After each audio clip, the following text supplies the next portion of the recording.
Retrace your steps back towards the town, then take the route signposted to the pretty village of Ceres, labelled the most attractive village in Scotland by George Scott Moncrieff. It dates from 1620, when created borough barony by the Hopes of Craighall, who built the Tolbooth in 1673. This consisted of a barron court, prison and weigh house.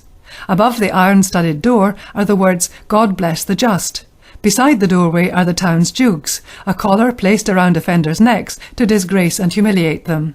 This building was restored in the 1960s to house the Fife Folk Museum. The museum soon expanded into 2 neighbouring weavers' cottages and later a modern extension across the road.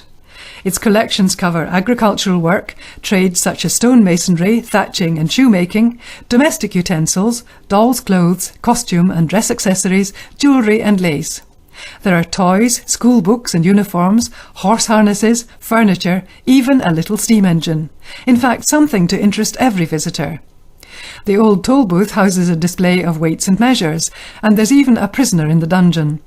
The Fife Folk Museum is open every afternoon during the summer months. The village green is the venue for the oldest Highland Games in Scotland, established in 1314 to mark the return of the Ceres men from the Battle of Bannockburn. The nearby Bishop's Bridge is named after Archbishop James Sharp, who's said to have crossed it on his last fateful journey when he was murdered at Magus Muir.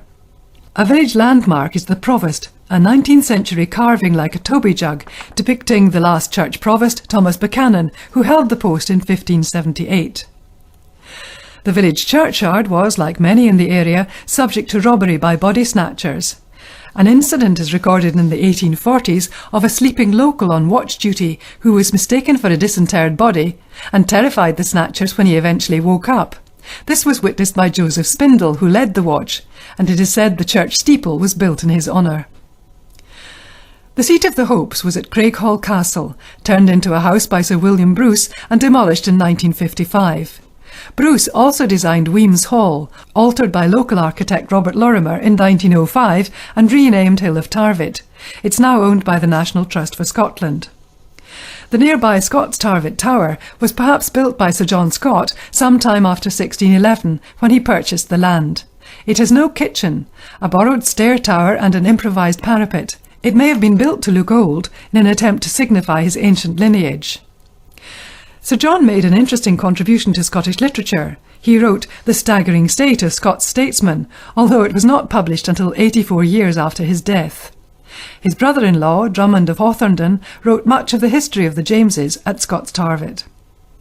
Nearby, the bloodless Battle of Cuppermuir took place many years earlier in 1559, involving the Queen Regent Mary of Guise, the mother of Mary Queen of Scots.